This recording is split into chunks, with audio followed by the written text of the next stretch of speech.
ఓం నమో వెంకటేశాయ.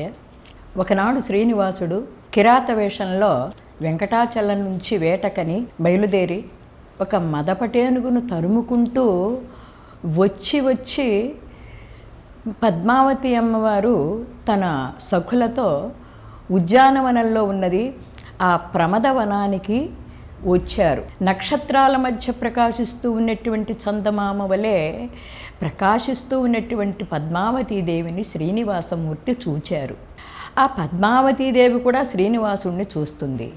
ఇద్దరూ పరస్పరము చూసుకోవడం జరుగుతుంది. అప్పుడు చెలికెత్తలన్నారు, ఏమయ్యా, ఎవరవు నువ్వు, ఎందుకు వచ్చావు, పురుషులు ఇక్కడికి రాకూడదే, సత్వరమే వెళ్ళిపోమన్నారు. నేను పద్మావతి కోసమే వచ్చాను, పద్మావతితోనే మాట్లాడతాను అన్నారు. ఏం మాట్లాడతావయ్యా, నీ పేరేమిటి, నీ కులగోత్రాలేమిటి, నీ తల్లిదండ్రులెవరు, నీ నామ నక్షత్రాలేమిటి, ఏమీ లేకుండా ఏం మాట్లాడతావు అని చెప్పి గద్దించారు. నేను పద్మావతితోనే మాట్లాడతాను, ఆమెతోనే పనుండి వచ్చాను అని చెప్పి శ్రీనివాసమూర్తి అన్నారు. ఆ పద్మావతీదేవిని ఉద్దేశిస్తూ, నేను మాది చంద్రవంశము, నా పేరు వాసుదేవుడు, నా జననీ జనకులు దేవకీ వసుదేవులు, మరి మీ నామ నక్షత్రాదులు తెలుసుకోవచ్చా అన్నారు. అప్పుడు పద్మావతీదేవి, నా పేరు పద్మావతి, మా తండ్రి గారు ఆకాశరాజు, చాలా ఇంకేమైనా కావాలా, ఇక మీరు దయచేయవచ్చు అన్నది. అనేసరికి కెలకెలా నవ్వారు ఆ సఖులందరూ కూడాను. అప్పుడు శ్రీనివాసస్వామి అన్నారు, నేను పద్మావతితోనే మాట్లాడతాను. పద్మావతి, ఈ చెప్పేటువంటి మాటలు కొంత నిదానంగా చెప్పొచ్చు కదా, అంత నిష్ఠూరంగా మాట్లాడటం అవసరమా? నిన్ను చూచినప్పటి నుంచి నా మనసు ఏదో అవుతున్నది, కాబట్టి నిన్ను నేను వివాహం చేసుకుంటాను, నన్ను భర్తగా స్వీకరించవచ్చు కదా అనేసరికి కోపోద్రేకంతో పద్మావతి అన్నది, మీరు ఇష్టం వచ్చినట్టు మాట్లాడుతున్నారు, కానీ మా తండ్రి గారు కనుక చూసినట్లయితే మీకు ప్రాణములుండవు, బ్రతుకు మీద ఆశ ఉంటే వెళ్ళిపోండి అని చెప్పి గద్దించింది. నేనేం మాట్లాడానని, నీవు కన్యవు కాబట్టి వరించడం తప్ప, నేను ఏం తప్పు చేశానని మీ తండ్రి శిక్షిస్తారు, కాబట్టి నీవు నన్ను భర్తగా స్వీకరించమన్నారు. రుసరుస కోపోద్రేకంతో పద్మావతి తన చెలులతో వెళ్ళిపోతుంది. శ్రీనివాసుడు కూడా తన నిజ నివాసానికి వచ్చి ఒక సజ్జపై తన మేను వాల్చి పద్మావతినే స్మరిస్తూ కళ్ళ వెంట నీళ్లు కారుస్తూ ఉంటాడు. ఒకళమాత చూచి కలవరపడి, ఏన్నాయనా, ఎందుకు నీవు కంట నీరు పెట్టుకుంటున్నావు, ఏమి ఇబ్బంది వచ్చింది అని చెప్పి అడుగుతుంది. అమ్మా, నేను కిరాత వేషంలో వేటకు వెళ్ళి ఒక ఉద్యానవనంలో పద్మావతిని చూచాను. ఆమె ఆకాశరాజు యొక్క పుత్రిక కనుక ఆమె యందు నాకు మనసు కలిగినది, కనుక ఆమెను నేను భార్యగా స్వీకరించాలి, లేకుంటే అసువులు బాయవలసి వస్తుంది అన్నది. అయ్యయ్యో, అంత మాట అనవద్దయ్యా, నేను వెళ్ళి రాయబారం చేస్తాను, ఆమె పేరేమిటి, ఆవిడ ఎక్కడ ఉంటుంది, వాళ్ళ తండ్రి పేరేమిటి అని చెప్పి వివరంగా అడుగుతుంది. ఆమె నారాయణపురానికి నాథుడైనటువంటి చోళరాజు యొక్క కుమార్తె కనుక మరి నేను ఆమెను వరించాను అన్నాడు. ఆకాశరాజు పుత్రిక, ఆమె వేదవతి అని చెప్పి వేదవతి వృత్తాంతం చెప్తాడు. ఆమె త్రేతాయుగంలో రావణాసురుడు సీతను అపహరించడానికి వెళ్ళినప్పుడు అగ్నిదేవుల వారు సీతాదేవిని కాపాడటం కోసం వేదవతి అనేటువంటి ఆమెను పర్ణశాలలో ఉంచారు. అప్పుడు రావణాసురుడు ఆ వేదవతిని సీతగా భావించి తీసుకుని వెళతాడు.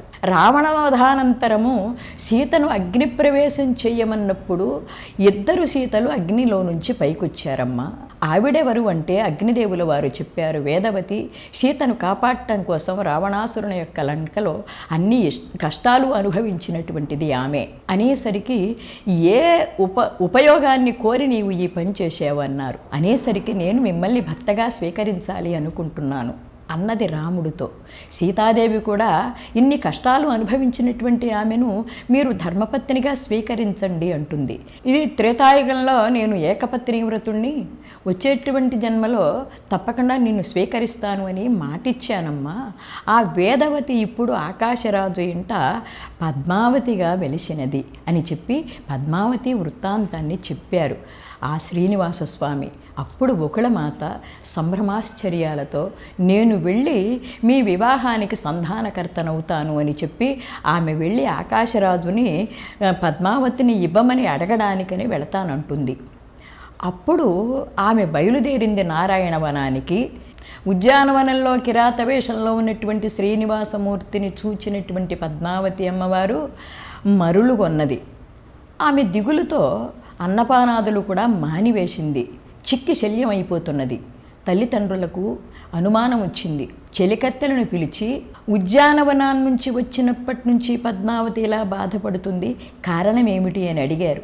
వాళ్ళు అక్కడ జరిగినటువంటి విషయాలన్నీ కూడా చెప్పారు. ఓహో ఇదే అనుకున్నారు. ఇంతలో ఎరుకల సానివేశంలో స్వామివారు వచ్చారు. గోకుళమాత యొక్క సందేశము ఎంతవరకు ఉపయోగపడుతుందో అని తన ప్రయత్నం తాను చేయాలనుకున్నారు. శ్రీనివాసమూర్తి ఎరుకల సానివేషాన్ని ధరించారు. ఎలా ఉన్నారు అంటే గళ్ళ చీర, పువ్వుల రవిక, తల మీద పెద్ద కొప్పు, చేతిలో సోదెబుర్ర, ఒక చంకన పసిబిడ్డను కూడా ధరించినటువంటి స్వామివారు అఖిలాండకోటి బ్రహ్మాండ నాయకుడు. మరి ఆ మహనీయుడు సోది వేషంలో బయలుదేరి నగర వీధులలో అలా పిలుస్తున్నారు. ఎరుకోయమ్మ ఎరుక, సోది చెబుతానమ్మ సోది, ఉన్నది ఉన్నట్టు లేనిది లేనట్టు ఎరుక చెబుతానమ్మ ఎరుకో అని చెప్పి ఆ నగర వీధులలో తిరుగుతూ ఉన్నటువంటి ఆ శ్రీనివాసుని యొక్క కేక విన్నది ధరణీదేవి. అప్పుడు పిలిపించి ఎరుక చెప్పమన్నది. అప్పుడు శ్రీనివాసమూర్తి అన్నాడు, అమ్మా మీరు ఏ విషయాన్ని ఉద్దేశించి అడుగుతున్నారో నాకు తెలుసు. నీ కుమార్తె పద్మావతీదేవి కిరాతవేషంలో వచ్చినటువంటి శ్రీనివాసుడిని చూచి మరులుగొన్నది. అతనికిచ్చి ఆమెను వివాహం చెయ్యవలసింది, లేకుంటే అసువులు వీడుతుంది సుమా అని చెప్పారు.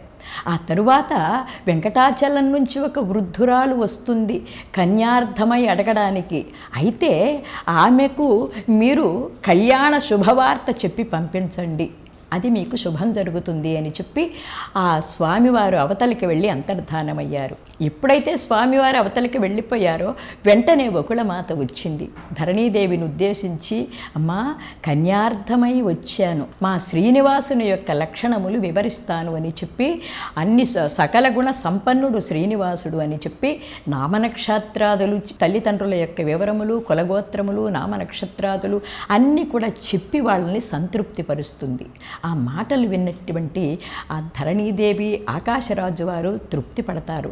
ఓహో మన కుమార్తెకు తగినటువంటి వరుడు శ్రీనివాసుడు అన్నమాట.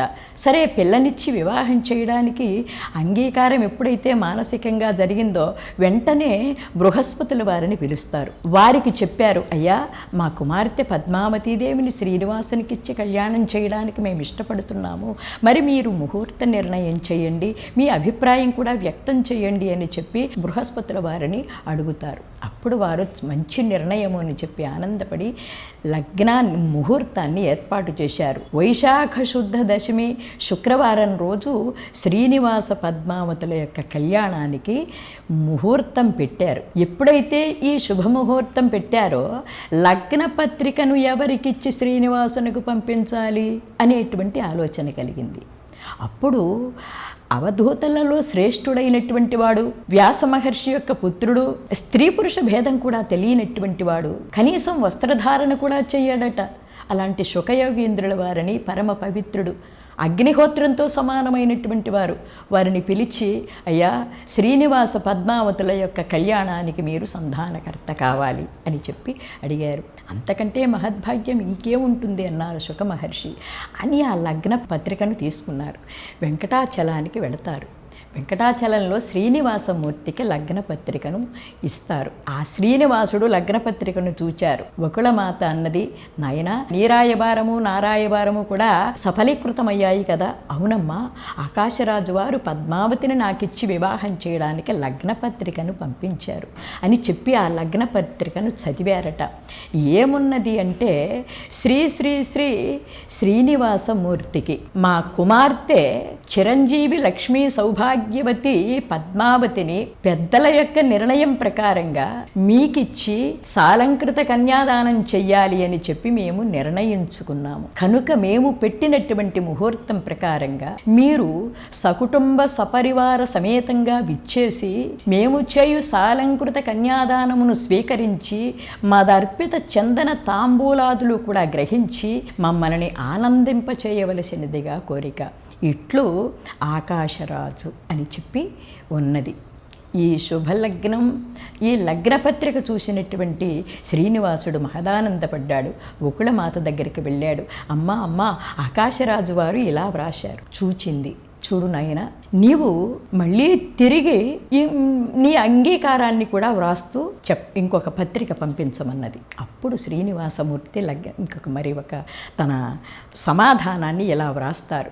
శ్రీ శ్రీ శ్రీ ఆకాశరాజు వారికి, ఆర్య, మీరు పంపించినటువంటి లగ్నపత్రిక చూచాము. మీరు పెట్టిన నిర్ణయం ప్రకారంగా సకుటుంబ సపరివారంగా మేము విచ్చేసి మీరు చేయు సాలంకృత కన్యాదానమును స్వీకరించి మిమ్మల్ని ఆనందపరచగలము. ఇట్లు శ్రీనివాసుడు అని మళ్ళీ లగ్న పత్రికను ఇచ్చాడు.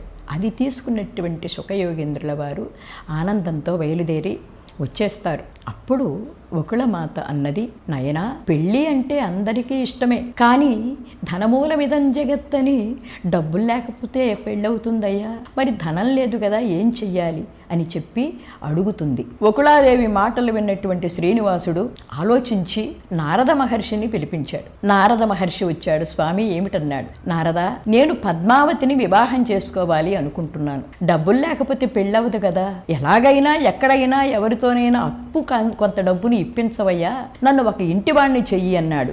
స్వామి, ఎన్నిళ్ళున్నాయి మీకు, మళ్ళీ ఇంటివాడు కావాలి అనేటువంటి అభిలాష అనుకొని, నాకు పెళ్ళామా పిల్లలా ఇల్లా వాకిలా ఏముంది స్వామి, నన్ను చూచి అప్పెవరిస్తారు, నువ్వు ఇవ్వకపోయినా ఇచ్చేటువంటి వారెవరో ఆలోచించవయ్యా. పరమశివుల వారి దగ్గరికి వెళతాడు. స్వామి, శ్రీనివాసమూర్తికి అప్పు కావాలట డబ్బులు. నా దగ్గరేముందయ్యా, విభూతి తప్ప, నా వల్లేం కాదు అని చెప్పి మహాధనం కలిగినటువంటి వాడు, సృష్టిలో గొప్పవాడు, ధనవంతుడైనటువంటి కుబేరునికి వర్తమానం పెడతారు.